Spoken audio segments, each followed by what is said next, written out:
Good evening, ladies and gentlemen. This is TVP World. You're watching World News Tonight. I'm your host, Benjamin Lee. Raising tensions in the Middle East as Iran, Israel, and the United States trade strikes, sparking urgent calls for calm from Europe. More on that in just a moment, but first, let's take a look at tonight's headlines. Zelensky accuses Putin of reviving a Russian empire. Belarus released opposition leader. What comes next? Migrant crossings surge despite UK-France crackdown.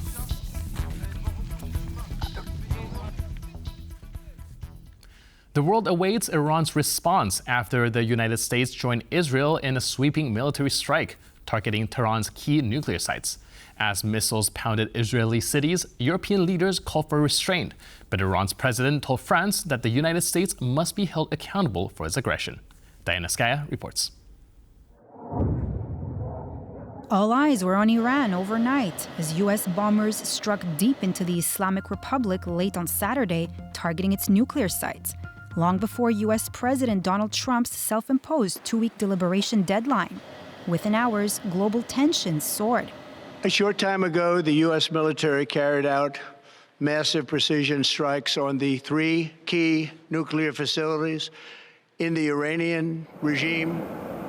The strikes, the largest B-2 operational mission since 9/11, involved over 100 personnel and multiple stealth bombers flying undetected from Missouri.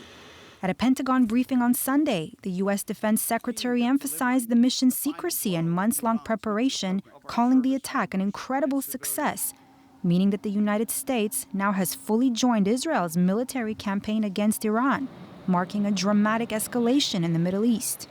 Iran, on its end, retaliated by launching a series of missiles targeting northern and central Israel. Regardless, Israeli Prime Minister Benjamin Netanyahu was quick to thank his closest Western ally.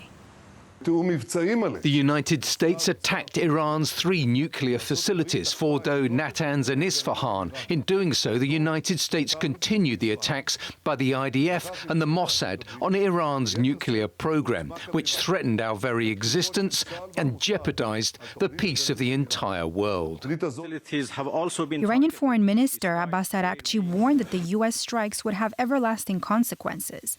The conflict, now opening a new era of instability in the Middle East, is setting off alarm bells across Europe, with EU leaders taking to social media to urge constraint. European Commission President Ursula von der Leyen wrote, "With tensions in the Middle East at a new peak, stability must be the priority. Now is the moment for Iran to engage in a credible diplomatic solution." EU Council President Antonio Costa urged that, quote, "I call on all parties to show restraint and respect for international law and nuclear safety." And Kaja Kallas, the EU's High Representative for Foreign Affairs and Security, echoed, "Iran must not be allowed to develop a nuclear weapon. I urge all sides to step back and return to the negotiating table."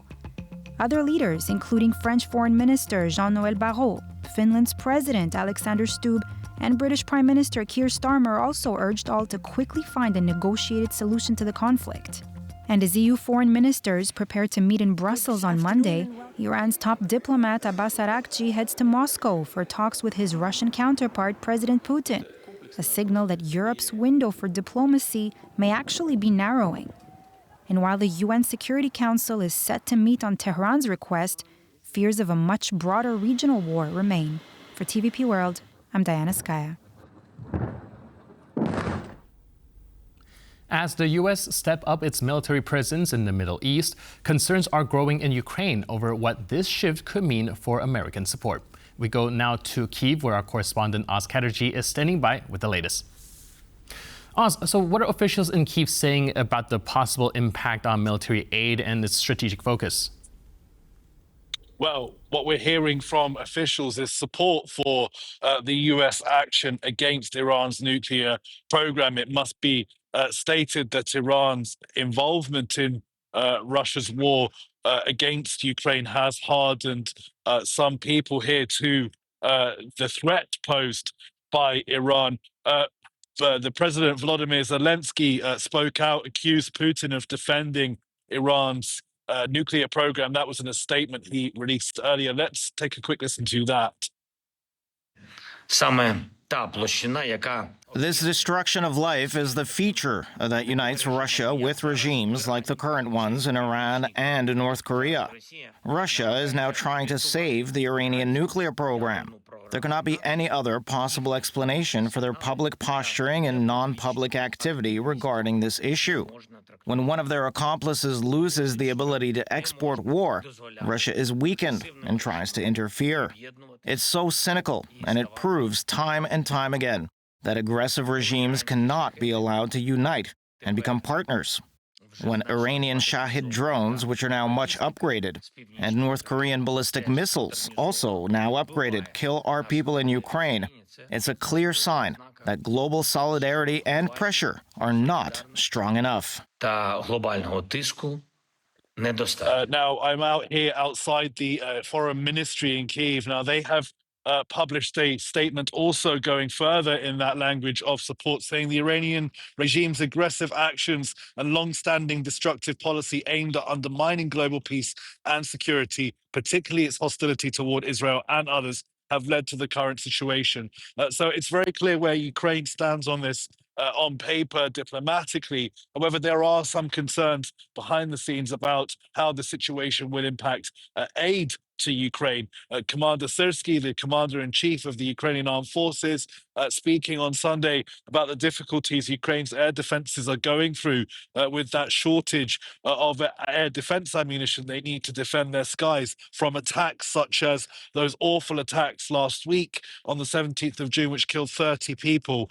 So again, Ukraine desperately needs these air defenses, and some of the air defenses that were promised to Ukraine by the United States were diverted to Israel. This was something President Zelensky brought up himself a week ago. Again, in light of these Russian attacks on Ukraine, there really is a growing need here for more support in the field of air defenses. And the worry is that there is a lot of resources being diverted towards Israel that could be used in Ukraine. Now, there are also other factors that Ukraine has had to deal with in protecting its citizens. They've evacuated 176 both citizens and foreign nationals from Israel. 5 Ukrainian citizens were killed in one of those Iranian attacks on Israel. So this is something the Ukrainians are taking very, very seriously, helping to evacuate other foreign nationals from the region. But air defense is going to be the crucial issue, especially as Russia is able to mount 400 plus drone attacks on the Ukrainian territory with such ease, with such relative regularity. The Ukrainians are really in a dire situation when it comes to how stretched their already thin air defense capabilities are. Back to you in the studio, Benjamin. All right, so a lot of moving pieces here. In the meantime, thank you so much for your update. Appreciate it. Stay safe. Now, as Russia marked its Day of Remembrance and Sorrow, Ukrainian President Volodymyr Zelensky issued a stark warning, accusing Russian President Vladimir Putin of reviving imperial ambitions beyond Ukraine. In Moscow, the somber wreath-laying ceremony stood in sharp contrast to fresh missile strikes across Ukrainian cities. Zelensky said the Kremlin's symbolism masks aggression. Zuzana Yunik brings us more. When Russian President Vladimir Putin laid a wreath at the tomb of the unknown soldier, commemorating the beginning of Nazi Germany's invasion of the Soviet Union, the Ukrainian president was quick to point out that Russia espouses the same Nazi imperialistic logic in the Kremlin's war of aggression against Kiev. 80 years ago, the world defeated Nazism and pledged never again. But today, Russia is repeating the crimes of the Nazis. Mass graves of civilians, tortured prisoners of war, abducted children, destroyed cities. And Russia's crimes are on full display. On Saturday night and Sunday morning, they shelled residential areas in Slovansk in the Donetsk region in eastern Ukraine, killing a 17-year-old boy and wounding 3 others. Just as I came out, there was a whistle like that, a bang, then another bang followed. And then another bang and another bang again. I don't remember anything. I was lying down at that moment, getting ready to sleep, and suddenly there was a flash outside the window, and the windows burst. Then a second flash, I saw a fire. It was burning there, then here too. These strikes followed Saturday's overnight assaults which descended on Ukraine. From Kherson and Poltava, through to Sumy, the territory which Putin alluded to as Russia's next target this past Friday. I have many times said that I consider Russian and Ukrainian peoples as one people, in fact. In that sense, the whole of Ukraine is ours. We have no task to take Sumy, but I do not rule it out. But while Putin may be talking about Ukrainian territories, Zelensky reminds Kiev's allies that this in itself will not appease Kremlin's ambitions. He is shaped like that by Russian imperialism. And when he talks about Ukraine and something else about the defeat of Russian soldiers, he's also talking about Belarus, the Baltic states, Moldova, the Caucasus, countries like Kazakhstan, and all the places on earth where Russian killers can reach. At the same time, observers point out that the Kremlin's advances do not measure up to its ambitions. Vladimir Putin is going to continue to try to break Ukraine. We just had the outrageous statement only 2 days ago that all of Ukraine is Russia. So he's going to maintain that effort. Now, has he been able to advance? He's only been able to advance with all that Iranian support, with the North Korean support, very gradually. We are in a marathon, not a sprint, that Russia is not on the verge of breaking Ukraine. Simultaneously, experts highlight that though the Kremlin's expansionist ambitions may know no bounds, its capabilities do. Ukraine is winning this war by most metrics, and the metrics that it's losing this war on is, land gained. The Russians are making tiny incremental gains at a very high cost in terms of soldiers. For TVP World, Zuzanna Jurek. After 5 years behind bars, Belarusian opposition figure Siarhei Tsikhanouski is free. An emotional reunion with his children marked his release, part of a surprise move that saw 14 political prisoners freed. But analysts warn that this gesture may be more about geopolitics than reform. Here's Paweł Trzaskowski with more. Siarhei Tsikhanouski could not hold back tears when asked about the reunion with his children. After he was held in a Belarusian prison for 60 months, his daughter did not recognize him when he finally came home. Tsikhanouski was arrested 5 years ago when planning to run for president against Alexander Lukashenko. I was just arrested in Grodno on 29 of May 2020, put in prison, sentenced in a closed session, and then all of a sudden, yesterday, I was let go and sent abroad. The release was the immediate result of the visit of U.S. Special Envoy to Ukraine, Keith Kellogg, to Minsk, where he met with the Belarusian leader. I want to personally thank President Trump and his administration. Without their tireless efforts, this moment would never could happen. Apart from Tsikhanouski, a major opposition figure, 13 other political prisoners were freed, seemingly a step toward easing relations between Belarus and the West. But according to some, Minsk, in this situation, is just an intermediary. The real agenda here, undoubtedly, is moving forward the Ukraine question. And, according to Bogdan Nahaylo, editor-in-chief of Kiev Post and a guest at TVP World, one should be careful to take the release of prisoners at face value, as Lukashenko is not in a position to directly negotiate with the U.S. At the end of the day, we don't know what the game is. After all, Lukashenko is a total vassal of Moscow. He's not a free agent. He doesn't do as he pleases. The release of prisoners contradicts the comments made by Russian President Vladimir Putin earlier this week, in which he asserted all Ukraine is Russia. At the same time, the Russians and Ukrainians have so-called talks going on, total nonsense as far as the two positions are concerned because of the Russian zero-sum game. We want everything. And all this as the Belarusian regime is also not backing down, with more than 1,100 political prisoners still detained and new ones arrested on a daily basis. Repressions in Belarus are relentless and brutal, and people are deprived of their life almost every morning in prisons or when they are released. And this is why the just released Tsikhanouski vows to keep fighting for free Belarus. Мы должны бороться против лукашизма. Paweł Trzaskowski for TVP World. Small boat crossings in the English Channel are continuing despite a high-profile UK-France agreement and more patrols. On Saturday, French police stopped a group of migrants and destroyed their dinghy after they landed. Tensions remain high as both countries face pressures to stop the dangerous crossings. Gabriela Fresnek follows the developments. Illegal small boat crossings continue to be a daily occurrence on the English Channel, putting a strain on both the country's overwhelmed asylum system and its relationship with France. On Saturday morning, a French police patrol stopped a group of migrants from crossing and destroyed the dinghy as soon as its passengers disembarked. First, our colleagues are there to ensure that the rules are followed. Second, they are there to prevent migrants from putting themselves in danger, as deaths are frequently occurring during these crossings. In 2023, the UK government struck a deal with France in which it agreed to provide almost £500 million over the period of 3 years to fund extra officers to help stop migrants before they attempt to cross the English Channel. Within weeks of my coming into office, we agreed our largest ever small boats deal. And today we've taken our cooperation to an unprecedented level to tackle this shared challenge.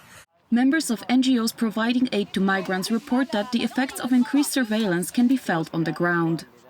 For the past 2 years, there has been an increase in the repression of attempts to cross the border. Last summer, more than 1,000 additional police officers were deployed to support existing coastal forces. The migrants, however, are far from discouraged. When you leave your country, we can't go back, we can't go back. We have to reach our goal.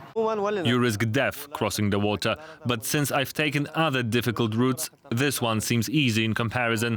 With God's will, the crossing will be easy. One day I will cross as well. 2 years in, the widely publicized deal has failed to meaningfully impact the number of channel crossings. The number of migrants arriving in the UK this way has increased by 42% compared to last year, partially due to favorable weather conditions. France and Britain plan to unveil new anti-immigration measures at next month's UK-France summit. Antarctica's icy ecosystems are under growing threat as rising global temperatures endanger life below the surface. Scientists are racing to study marine species adapted to sub-zero waters, warning that even slight warming could have severe consequences. John Todd reports. Divers in Antarctica brace for an icy bath as they investigate underwater life that depends on a sub-zero environment. Experts say they are now in a race against time as global temperatures continue to climb. If the Earth warms up, the first places to disappear are the cold ones, and when they're gone, you can't get them back. The potential to exploit them for biotech and for society and for the benefit is gone. But don't forget also that all those animals that we really care about, the penguins, the birds and the whales, they depend on that ecosystem. Penguins are already under pressure. Research published earlier this month in the journal Nature predicts penguin populations will decline rapidly over this century because of habitat loss as a result of warming oceans and loss of seasonal sea ice. Worst affected so far are emperor penguins, with research showing a staggering 22% population decline from 2009 to 2018. Scientists now want to understand how the warming waters will affect the microorganisms and other life at the foot of the Antarctic food chain, because the ecosystems here depend on their survival. The fear is that incremental increases could eliminate these essential elements, placing the entire delicate balance of nature in Antarctica under threat.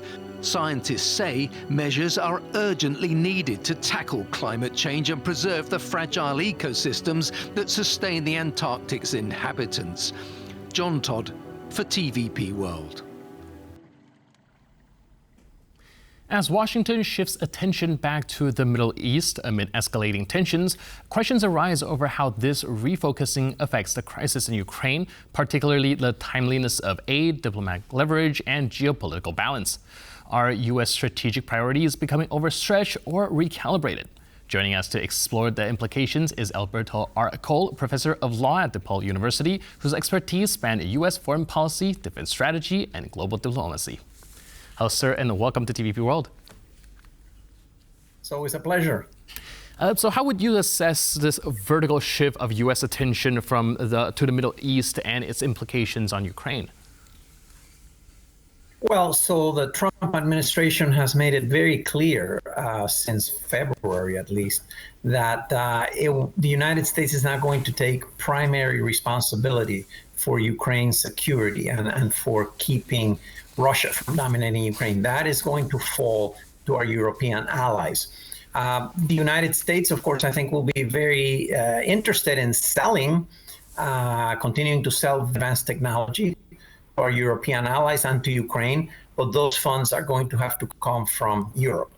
So the key worries from the viewpoint of the Trump administration is, of course, the need to strengthen deterrence in the Pacific, and then also, as we have seen quite recently, in the Middle East. With regards to Iran's efforts to acquire a nuclear weapon, and you saw that it has required significant U.S. forces to be deployed there. That's basically, other than nuclear deterrence to our European allies, of course, and our membership in NATO, which is still significant, and we have significant forces in NATO, and I don't think those are going anywhere. But the defense of Ukraine is going to have to be Europe's responsibility. Right now, some worry about the U.S.'s shift in strategic focus from Ukraine to the Middle East. Some people are also saying that hitting Iran and being one of Russia's main weapon and arms supplier, that would actually also bring the pain to Russia as well. Where do you stand on this? Very much so. I mean, that's the hits that the United States inflicted on Iran yesterday very much affect Russia, affect the Putin regime. Remember, Russia has been on a losing streak in the Middle East over the past year. They lost a major ally in Syria. And to the extent that Iran becomes weaker militarily, that will also weaken Russia's overall footprint. So we definitely don't expect that, Russia to give up its ambitions in Ukraine as a result of what's happening in Iran. Certainly, I think China and Russia will read what the United States has done with regards to Iran as a warning that sometimes when the United States says something, it really means it. All right. Now, another piece of the puzzle people have been discussing is energy prices as well. Do you think that the higher energy prices coming from the instability in the Middle East is actually going to weaken financial and political support and backing for Kyiv?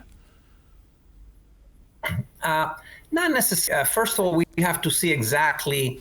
I mean, so far the impact of this major conflict between Israel and Iran on world oil prices has been minimal. Okay, and the only thing that could change that, but I think it would be temporarily, would be an Iranian effort to the moves. I think that this would be very self-defeating for Iran itself, because it would give the Trump administration a very clear justification for destroying Iranian abilities in the Gulf. And the United Navy is perfectly capable of doing this in a week, literally. You could destroy Iran's naval capabilities. I'm not sure Iran wants that, but that's what would happen if they tried to close down the Straits of Hormuz. So with regards to the impact on world price of oil, everybody did fear that this would major issue. It hasn't happened. And remember also, Saudi Arabia has been steadily increasing its oil output precisely to take into account the possible risks associated with the Israeli-U.S. war with Iran. And right now, I mean, what happened is that there are other major oil producers on the sidelines, like Nigeria, even Brazil, Guyana, that are coming onto the global world market for oil. And that would mean that, in a sense, the world is not as vulnerable as it might have been, 50 years ago in 1973. The global oil market has grown far thicker, so to speak. The United States, for example, is a major oil exporter today, a major natural gas exporter.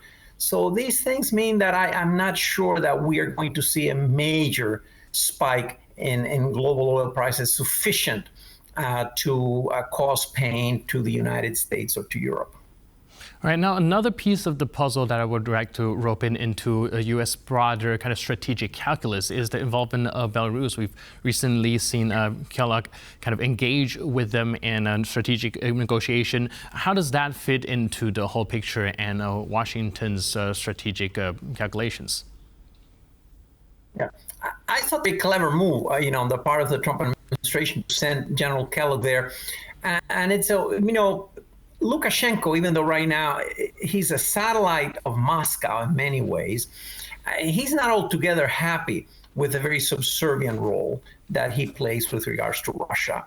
And I think that this is a way for the United States to say, look, to Putin, look, we can, in a sense, have some influence on Belarus, and also we can remind Belarus that if it were to decide to get more heavily involved in a direct war against Ukraine, it might lose some benefits that otherwise it might enjoy as a result of this kind of very fragile détente that we see, this thawing out that we see in U.S. Belarus relations. So I think it's very much part of a game to try to keep Putin on and to remind Putin that he does not have all the cards, even with regards to allies like Belarus, much less with regards to allies such as Iran.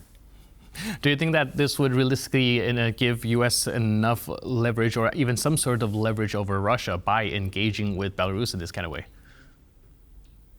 It would give the U.S. some leverage, but I'm one of those people who think that Putin is not ready yet to give up on Ukraine, and that for him to decide to make peace, it's going to take a lot more pain for Russia. And I think Ukraine and European allies and the United States up until now have done a very good job of increasing the pain for Russia, but it's still not at the level that would persuade Putin to give up on his adventure. So I think that the war in Ukraine is going to continue for a while precisely because Putin can win. And it will take a different situation to convince him that even if he's taking, a couple of kilometers a day, he's not going to win this one. And the key strategy for us needs to be to increase the pain on the Russian economy. And one way to do that, of course, would be to sanctions against Russia. There are some disagreements there between the United States and Europe on this issue. So, but in the end, it's going to take a calculus on his part that this thing is not winnable. But the good news is that, Ukraine is still on its feet. Ukraine is sovereign. And I would argue the Ukrainians today, the Ukrainian state is far more resilient and far stronger than it was 2 years. And that is a fact. All right. Last but not least, very briefly, do you think that Russia will be able to somehow exploit U.S. engagement in the Middle East to create some sort of space for its own ambitions? It's very difficult to see how Russia could do that. I mean, notice that Russia has not given any help other than a few, verbal statements, which are meaningless. And that's because Russia's having a very difficult time just advancing Ukraine, dealing with Ukraine. That has become Putin's obsession, his sole focus. And the Russians don't have any spare capacity to assist Iran. In fact, they sat motionless while their major ally in Syria collapsed.